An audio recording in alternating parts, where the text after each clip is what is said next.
Oops. Oh, recording. Why did it stop? Oh, for some reason it stopped.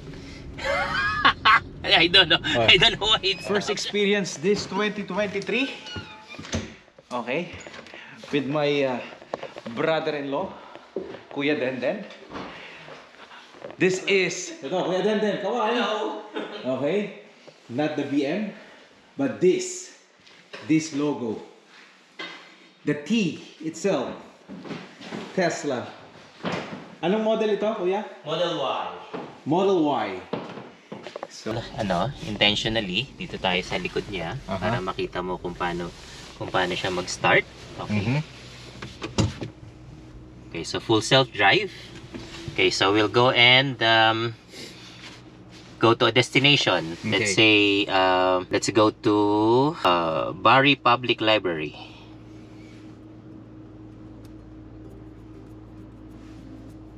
Okay. Okay, so this is a full self-drive demonstration of Tesla. okay, with the car in front of us. Okay, so we'll see. So we'll wait for the well, it needs to activate, so it needs to show a small wheel thingy there to activate the full self-drive. Now it's not available yet, so we have to go do this manually. Okay. Okay, and then you see it's active already. Then we go full self-drive. Click here twice. Okay. And now full self-drive. Oh, that was cool. Oh, nice. Okay. Now turn left onto See, the stop sign. It's gonna stop by itself. Okay, stops by itself, right? Okay, now it's gonna autopilot creeping forward. Okay, it sees it's clear and it's going by itself. Holy Holy, so you can actually talk when you are driving now without even thinking. Hello. Yeah. You can drink coffee. Yeah. Okay, it says here. Okay, yeah. See, it's turn signal on. Okay, it's following the road. Okay, it's gonna creep a little. Autopilot creeping Okay, forward. so see, hands free. Hands free. Okay, hands free. Okay. Checking. Checking, Oh, and then wow. it goes. Okay. Now it will ask you once in a while to make sure that your hands are on the wheel or you're paying attention. So Nice. you can see the cars there. You can see all the cars. Okay. There's a a car coming in front, so you will see that too also. Also in so the you know, monitor. Yeah. I don't know, 200 meters. And people are biking. You will also. because of the 360 camera too, no? Yeah, it has 360 camera. It has sensors. Okay. So actually, because this is programmed to check both sides when you have the stop, Yeah. unlike persons, sometimes. Yeah, it says here apply slide tuning to. Okay, so it knows your hand. So I just do this. Okay, now full step again. Okay, and I just let it go. Okay, come on. Okay, some cars in front. That's fine. Okay. Okay, that was a very good turn. Okay. Yes. He's censoring Yeah. all the cars Yeah. sa paligid niya, no? Yeah. You can see all the car Now turn within 250 meters. I There's think. radius, no? Yeah. Now another stop sign. Another stop sign. Okay, apply slight turning force. So I would do some. So you actually, do you need to activate the slide turning thing? Yeah, it will ask you, at least it needs to know that you are paying attention. So it would okay. go, and so we are at 50 max. Okay, and then when it reaches 80, it's gonna go. Well, there's a car behind us. He cannot wait. That's Okay. fine. Yeah, okay. He said, okay, that Tesla is auto driving by itself. He cannot wait. So he need to, even though there's a solid line there, Yeah. right? So Yeah. he need. Okay, now see, there's like apply slight turning force. So what I do is I just click the button, like this is volume. Okay, so I just click it, so it knows that my hand is on the wheel. So this is that's how I do it. Okay, or you can slightly put a little pressure on the wheel, so it knows that You your are hand- paying attention. You're paying to. attention. All right. Okay. Okay.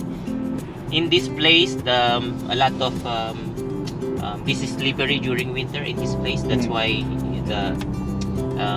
it slows down, because it has some information from other cars that they slow down at that area. So Okay. actually slows down by itself. Okay, traffic light. Traffic light. So the car that who Yeah. who overtake from us, it's also here in this traffic light. Okay. Oh, okay. So see, it's traffic light. It stopped by itself, and Mhm. then once it turns green, and this car goes, then we'll be going. See, you see, there's a car there on the monitor. There's a car there, Okay, yeah. and we have the car behind And us. I am not pressing Any anything. pedal, right? Any pedal. Yeah. Yeah. It's doing it by itself. Oh, right. Apply slight turning force again. Mhm. So I just click the button here, so it knows my hands are on the wheel. Okay, look at this turn. Yeah, this is It's curb. a curve. A curve. Yeah. Yeah. Yeah. See It's the- managing the curve so perfectly. Yeah.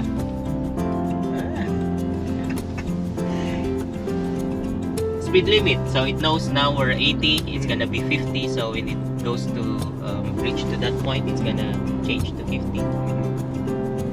Okay. Turns to 50. So it's slowing down. Okay. Without Okay. any putting And the there's the pedal. car. By the side. Yes, look. Cool. See, it's reading all the car. Even the pilots, it can see the pilot. And I can see the pedal when you're braking. It's when the thing is braking, it's braking by itself. It does, it does. So I wasn't paying attention to that, so I didn't know. Okay, so right now we're at we're just following the speed limit, 50. Now I can, if I turn this wheel quickly up, it's gonna go increase by 5 kilometers per hour. And if I go one by one, like just click one by one, it goes 1 kilometer per hour increase. See that? Yeah. Okay, so we're gonna go back to just 55, like 10%. Yeah. Yeah. So actually, when you put the destination, it's gonna read everything information on the road on the destination. For Correct. example, the speed limit. Right. All right. Okay. Yeah. So do you update this? Is this one self-updated or you need to update it? No, sometime? it updates over the air. Uh-huh. They call it OTA, over the air software update. Okay, so we're now at the latest Version. full self-drive version. Okay, so I just it's a more relaxing drive. It drives by itself, and okay, this one this one is a little bit okay. Mhm. He might. Okay, so I think this car is trying to go on this side of the road because that other car is turning. Mhm. Okay, there's no car behind us, so I'll just let the car try. Okay. See here, the distance, the same on the actual, the same here on Okay, the we're impression going. on the screen. Okay, so it goes back, it centers itself. Straight. Yeah. Yeah.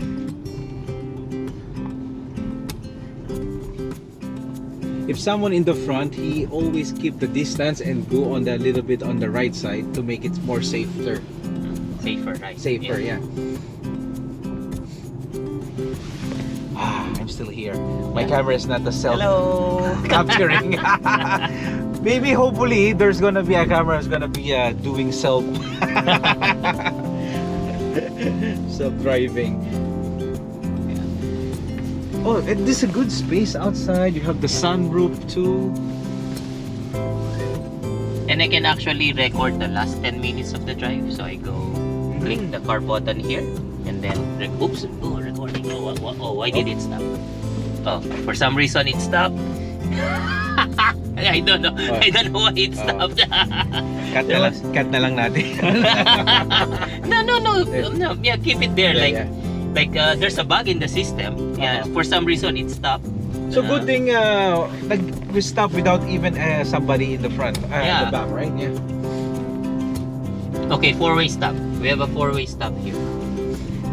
Okay, so let's see how it does in a four-way stop. Okay. Stops here. Okay, count 1, 2, 3, and it goes. Yeah, it knows it's turning. Yeah.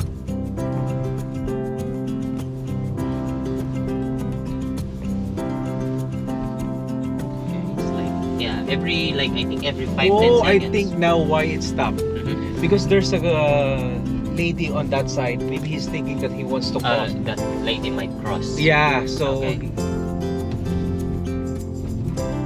because he walk on that side of the street. Oh, she She walked on walked the side of the street. So maybe she sensed it. He sensed it that The car sense that it might, the woman might be crossing the road. Yeah. Might be, yeah. Okay. Now on this left turn, Left. see it goes to the left turn lane. Okay, yeah. Yeah, by See the itself. Okay, it goes. Okay, now let's see what it does. Okay, See? it waited for the car. Because there's a car, and then before it there's turns. also a monitor here. Yeah. You have the live monitor. You have your own. You have your own thing there. You can see, and there's a live monitor here.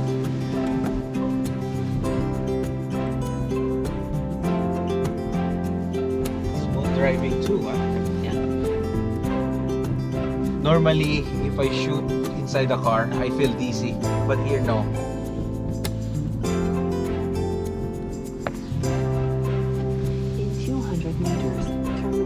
Okay, we're gonna turn right.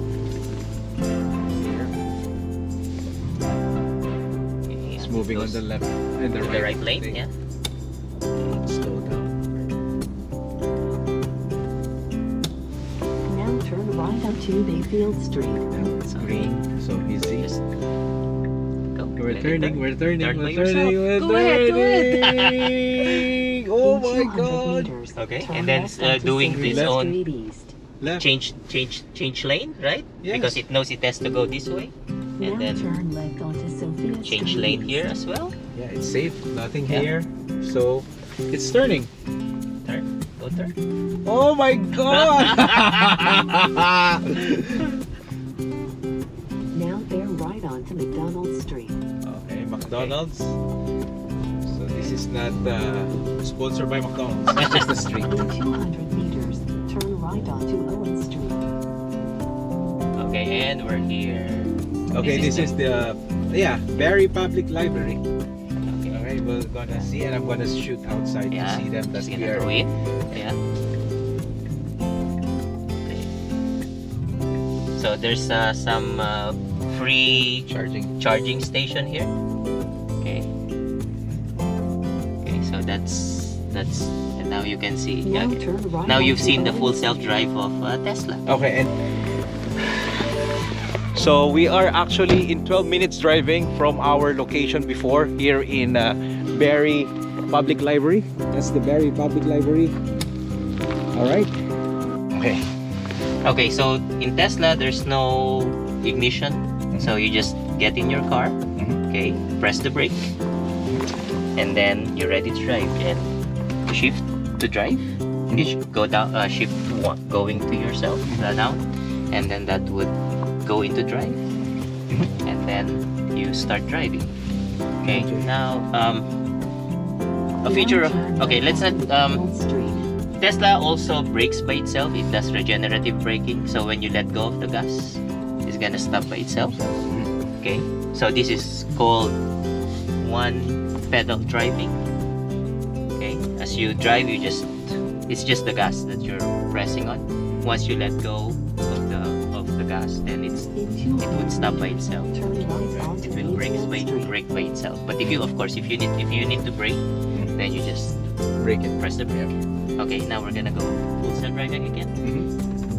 We're going home. And we're going home. Okay, so thank you, Kuya Denden, for showing us the self-driving. So how many months are you driving now, the Tesla? We're driving for about a month now. And how confident are you about the self-driving? It's very good. Convenient? It's very convenient. And It safe. makes the driving a lot more relaxing And enjoyable? and enjoyable. Mhm. Well, I do most of the Turn left onto full self-drive Wellington Street West. here in Barrie. Well, I haven't really tried it in downtown Toronto, Mhm. so we'll see. All right. Okay, here I just put my feet to the brakes, and because I'm just trying to make sure it doesn't go when the cars are coming. Yeah. Mhm. Okay, but it does it safely. It waited Alright. for the last car. So And maybe then- you can invite us again if you're going to downtown Toronto and try the self-driving. Yes, I would. All right, okay. Alright, okay. See you guys, See you and guys. Happy New Year.